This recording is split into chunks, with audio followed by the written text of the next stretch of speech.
Bonjour, ici Stéphane Lévesque. Bienvenue à Télécœur pour cette info estivale, diversité, plein de sujets. Et j'ai l'honneur d'animer ça en compagnie de Dominique Boily. Bonjour Stéphane. Ça va bien, toi? Mais oui, tout à fait. Oui, toute radieuse, comme à son habitude. Est-ce que tu es une lectrice, toi, ma chère? Tout à fait.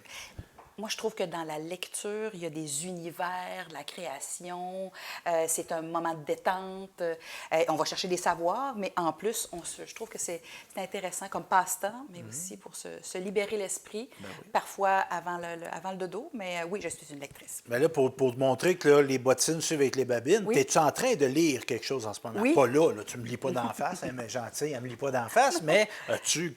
Ben, sais-tu comme moi, des fois, j'ai 2-3 livres de partir en même temps. Alors, j'en ai un en lien avec les stages, puis en lien avec mon travail, et j'en ai un autre au niveau de la critique, entre autres, du système de... pas le système de la santé, mais le système de l'éducation. Okay. Alors, il y a quelque chose d'intéressant dans ce travail-là aussi. L'auteur, le nom me dit... En fait, j'oublie l'auteur, là, mais c'est pas grave, oui, ça, c'est intéressant. Mais tu fais partie de ce système-là d'éducation parce que tu es enseignante au collégial, mais en même temps, tu veux peut-être l'améliorer, ce qui est une belle En tout cas, ouverture se poser des questions, assurément. Puis t'es-tu roman un peu ou...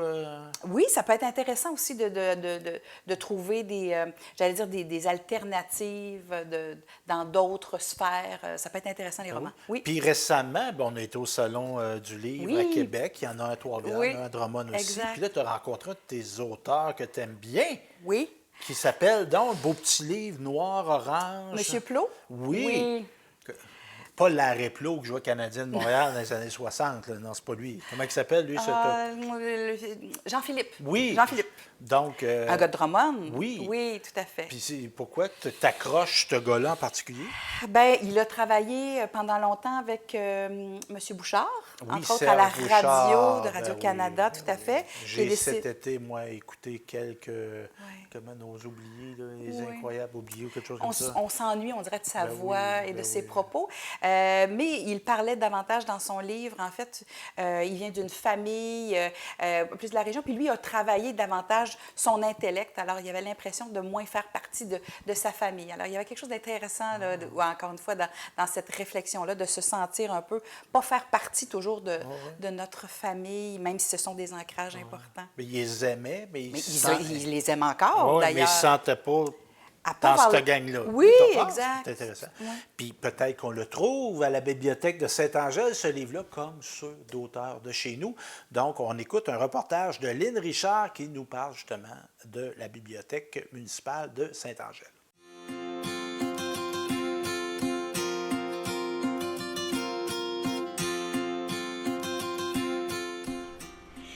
Bienvenue à La Vie à Bécancour. D'ailleurs, ce reportage est rendu possible grâce à la précieuse collaboration de la ville de Bécancour. Aujourd'hui, je suis dans le secteur Saint-Angèle de Laval et je m'apprête à rencontrer Mme Suzanne Cossette, qui est ici responsable à la bibliothèque depuis seulement 1 an, mais qui porte aussi plusieurs chapeaux.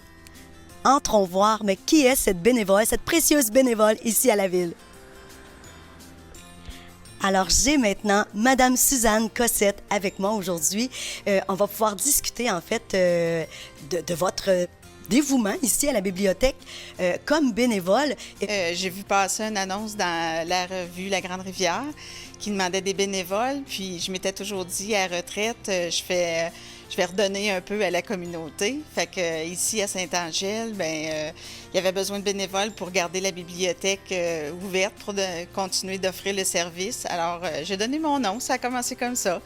Fait qu'une fois par mois, je venais avec Sarah Kim qui m'a coachée là-dedans, puis j'ai toujours resté. Puis là, maintenant, ça fait 1 an que j'ai pris un petit peu plus de responsabilité au niveau de la communauté, au niveau de la bibliothèque, c'est-à-dire parce que Sarah Kim voulait arrêter un peu, là, laisser un petit peu de tâches à d'autres. Alors, ça me fait plaisir de l'offrir le service à la communauté, là. Puis, en fait, est-ce que c'est aussi la passion pour les livres? Qu'est-ce qui vous a aussi animé à ce niveau-là? Bien, pas du tout la passion pour les livres. Je lis quand même à l'occasion, mais je suis pas une grande liseuse, si on peut dire.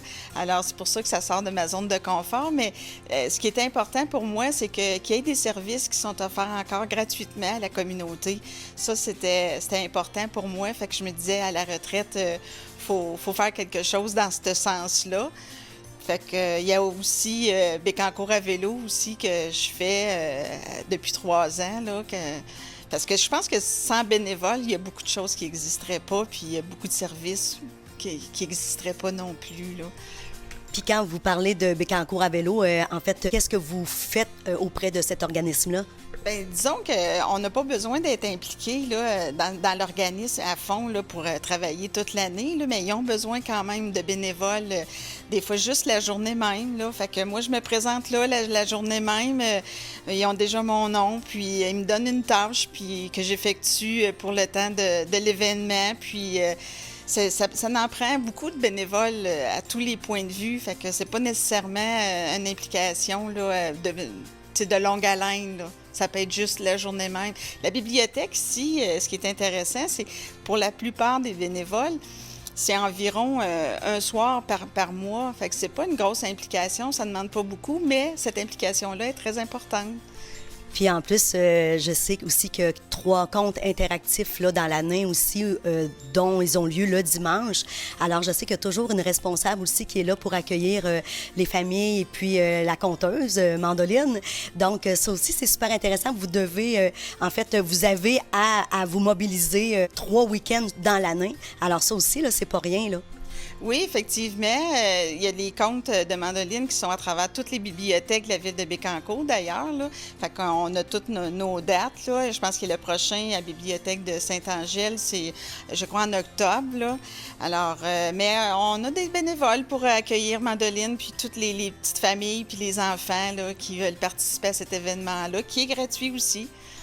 Puis vous me disiez tantôt, Madame Suzanne, que ça fait quand même 30 ans que vous êtes ici à Bécancour. Et je vois que vous avez comme le goût aussi de vous connecter à la communauté par tous ces moyens-là. Bien, c'est sûr que je suis une personne assez sociable. Puis, ça fait 30 ans à cause de mon travail que je me suis installée ici, mais je suis en retrait de la ville, du village, et tout ça. Alors, je connais pas tant les familles qui sont ici de génération en génération, qui sont, tu sais, les petits-enfants qui sont nés ici. Alors, ça me permet de connaître, ça m'a permis, en tout cas, dans la dernière année, là, de connaître différents gens, différents résidents, de différents groupes d'âge aussi, là. Fait que je trouve ça bien intéressant de les écouter parler parce qu'on se rend compte quand même 2 fois par année, toutes les bénévoles, on se fait un souper. Fait que c'est là qu'on peut apprendre à se connaître un peu plus puis connaître les gens de la ville, là. Bien, Madame Suzanne, je tiens vraiment à vous féliciter pour, en fait, votre implication au moins de 2 façons ici à Bécancour. Je sais aussi que vous êtes une sportive. Je pense que vous avez aussi une implication l'autre côté du fleuve. Oui, effectivement, avec le défi du Parc national. Ça va être ma 3e année aussi, là, parce que ça fait juste 3 ans que je suis à la retraite aussi. Là. Fait que c'est ma 3e année aussi pour le défi du Parc, un autre événement sportif là, où d'ailleurs je rencontre beaucoup de gens qui viennent à Bécancour à vélo, que je retrouve là-bas au défi du Parc. Là. Fait que c'est bien intéressant pour ça. Bien, un très grand merci, Madame Suzanne, et merci au nom de la ville de Bécancour. Bien, ça me fait plaisir. Bonne journée. Merci, à vous aussi. C'était Lynn Richard pour Télécœur.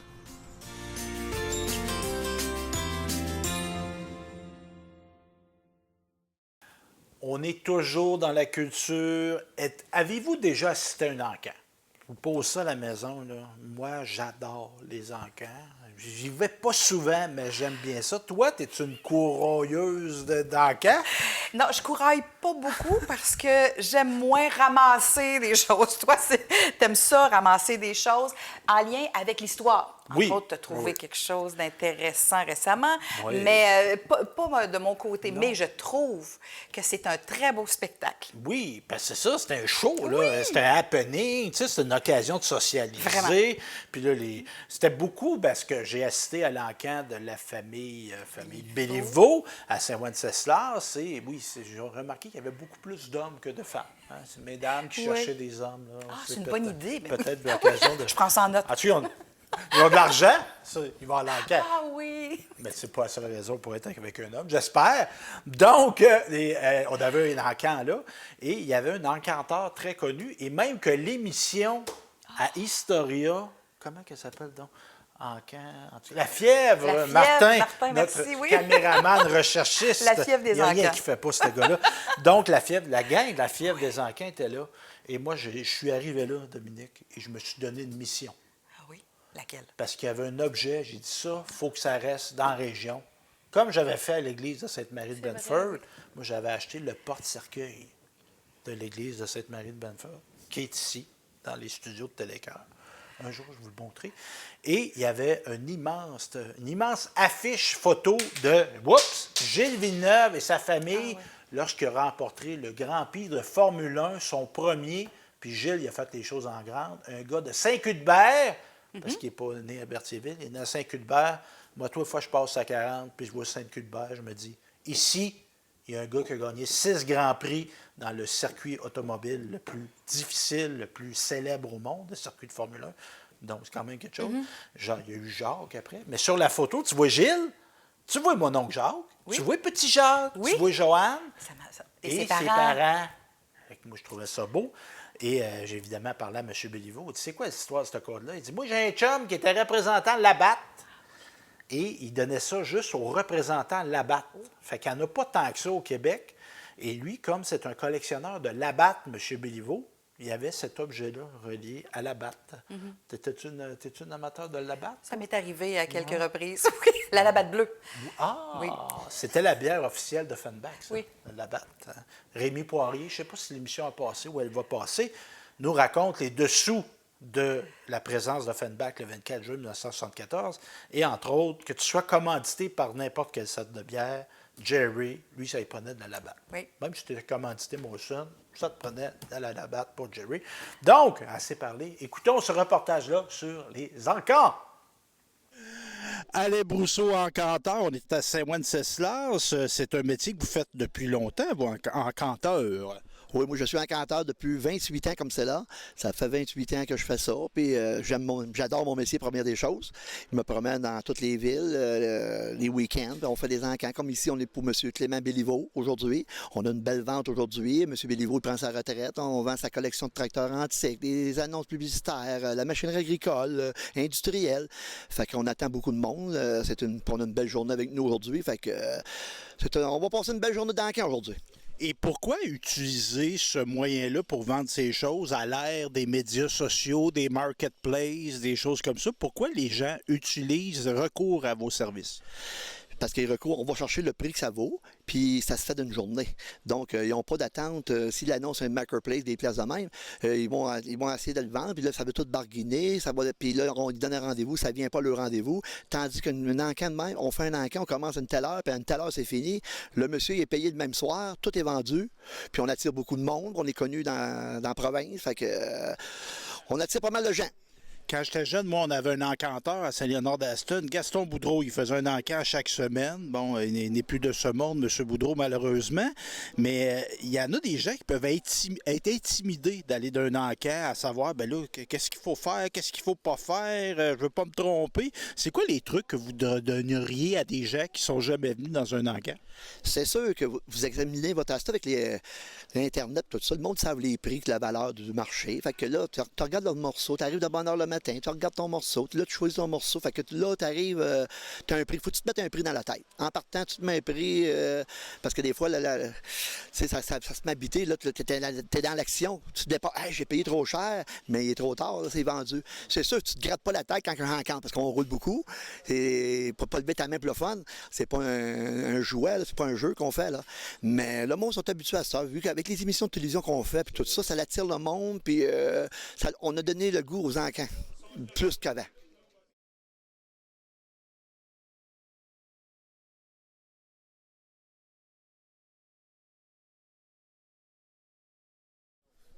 Clément Béliveau, c'est le grand jour Lancan.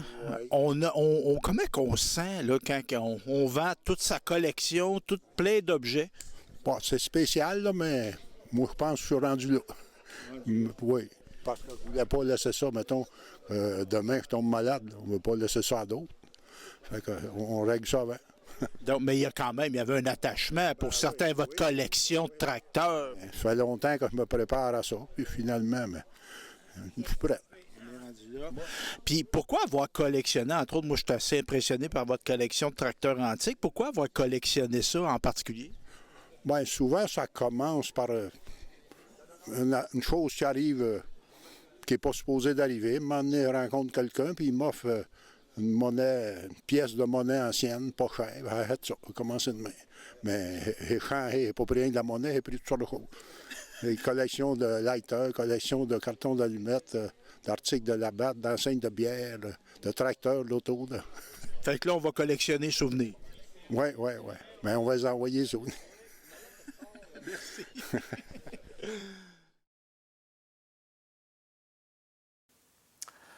On continue maintenant, toujours en culture. T'as-tu un petit fond acadien, toi?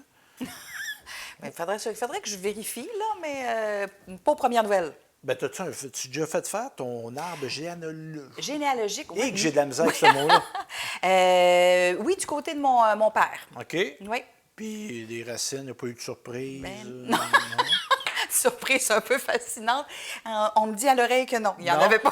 Mais il y a une affaire, moi, qui me fascine. Hein. Oui. Un jour, je pense, je vais le faire faire. Puis cette compagnie-là, comme il y en a d'autres, mais c'est celle qui est la plus connue, Ancestry. Oui. Fait que là, Ça te fait pas peur, ça? là, tu prends ton ADN, il t'envoie un kit, puis là, tu donnes ton ADN. Oui.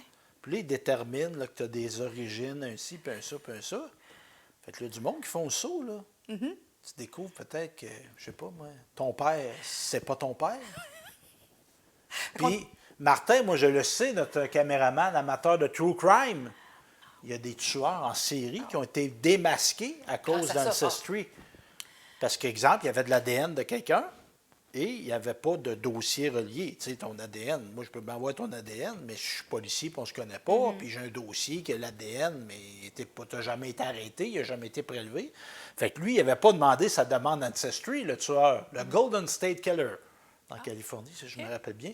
Donc, lui, je pense que c'est une de ses cousines qui avait fait le test Ancestry. Fait qu'eux autres, il y avait une correspondance Il y avait des traces entre les deux. Fait qu'évidemment, ils n'ont pas accusé la cousine. Mais ils l'ont appelé, par exemple.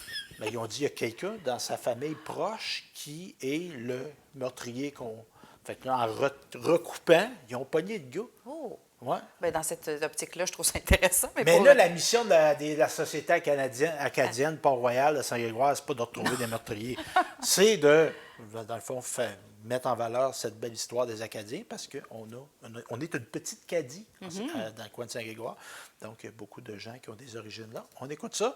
C'est un reportage, ça, de Lynn Richard.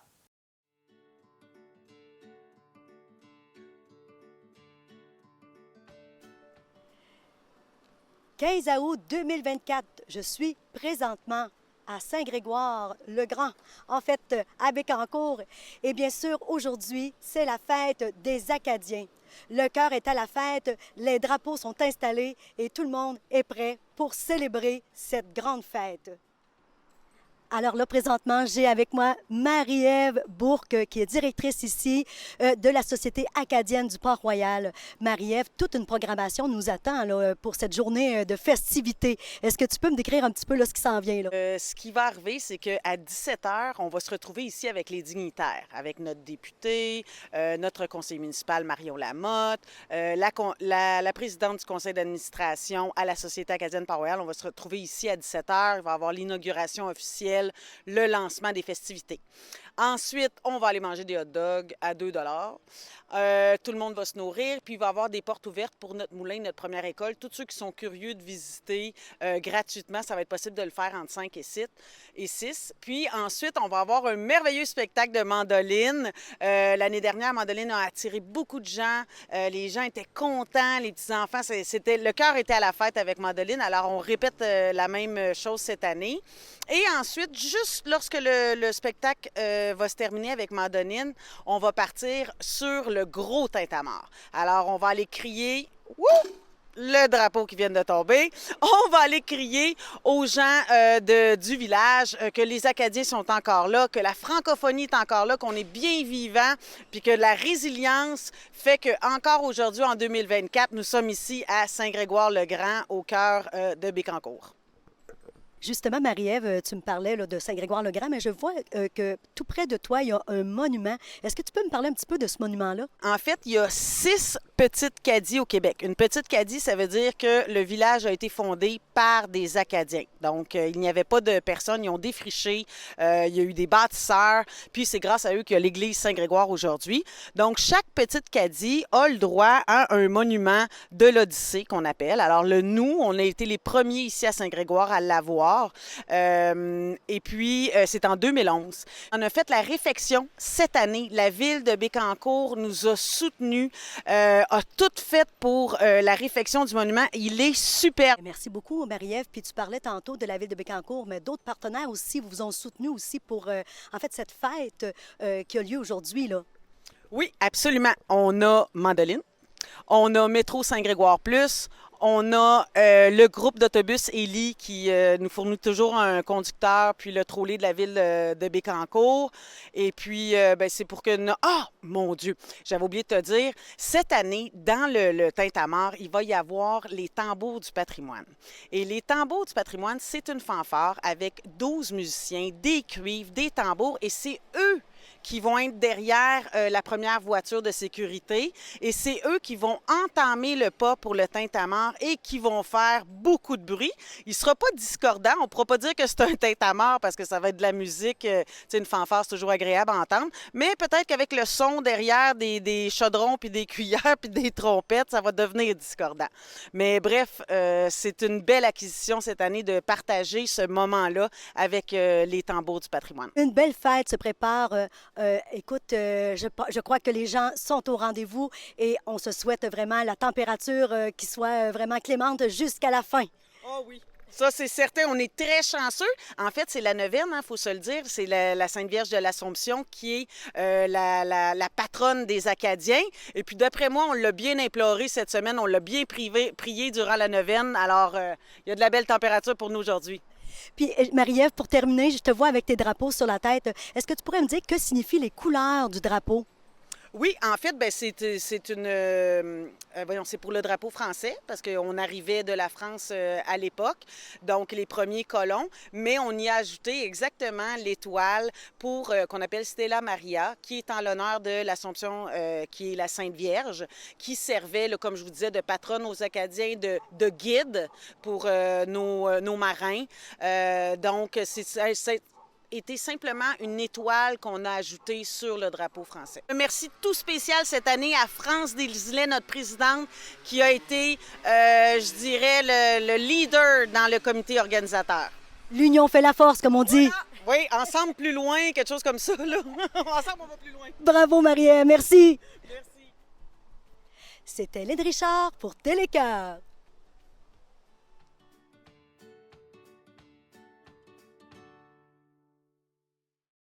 Parlant de culture, on est dans une thématique culture. Ça fait tout son affaire? Ben oui. J'espère que ça fait votre affaire aussi.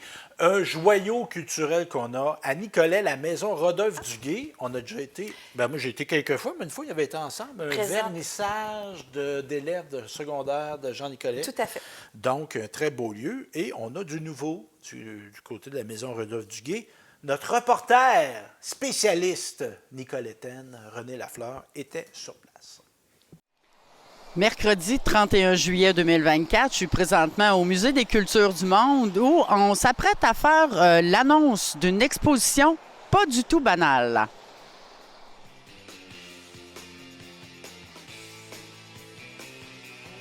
Alors, Monsieur Christian Marcotte, directeur du Musée des cultures du monde, parlez-moi de l'exposition qui s'annonce aujourd'hui.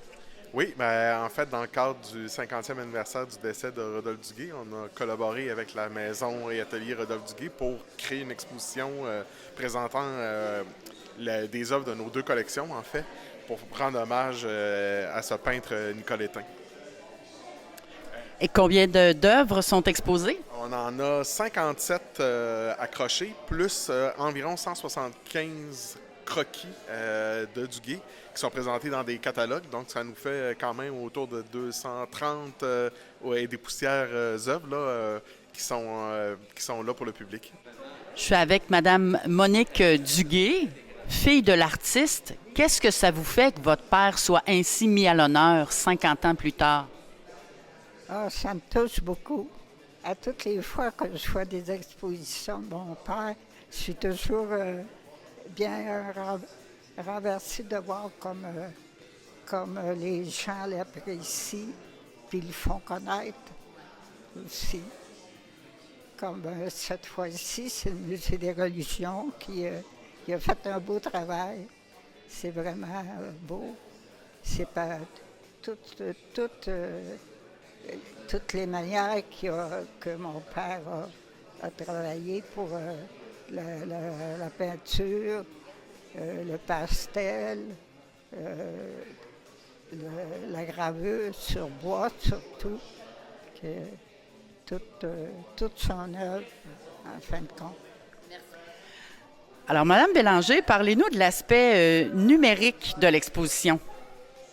Oui, avec aujourd'hui, je me disais, il faut qu'on rentre du numérique à quelque part. Et je trouvais ça intéressant de voir des tableaux, le travail des tableaux qui bougeaient. Dans l'exposition, ici aujourd'hui, c'est vraiment un artiste qui a travaillé sur ces tableaux-là et que vraiment, au lieu de travailler avec le crayon, il a travaillé avec l'ordinateur et il m'a fait bouger les tableaux. En ce cas-là, c'est un travail plus en respect du tableau, alors de montage. Et je trouvais ça intéressant de lui donner ce petit clin d'œil-là. Alors, il y a quelqu'un qui m'a dit que l'exposition de Duguay qui est présentée au musée, j'ai rajeuni Rodolphe Duguay. C'est un peintre qui pourrait être là aujourd'hui, c'est un graveur qui pourrait être là aujourd'hui. Son travail d'artiste serait aussi présent ou aussi actuel. Et ce petit clin d'œil-là, je trouve que ça y rajoutait encore un petit plus. J'aimais bien ça, voir tout à l'heure Monique, la fille de Rodolphe Duguay et de Jean Archeveille, regarder ces tableaux-là et de redécouvrir le travail de son père sous cette forme-là. Alors pour moi, ça a été une belle récompense.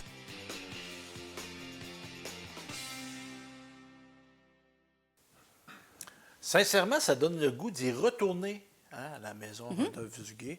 Et entre autres, avec Culture Nicolet Yamaska, qui s'est mis en place, un organisme qui vise à faire la promotion des organismes culturels de cette région-là, de la MRC Nicolet Yamaska. On va en entendre de plus en plus parler. Puis on va en entendre parler aussi à Télécart. Sur ce, je te remercie, Dominique Boilly. Merci pour l'invitation. Ben, t'es gentil. C'est fin, ça, d'accepter ça, une belle invitation comme ça. Merci beaucoup. Et on se dit à la prochaine.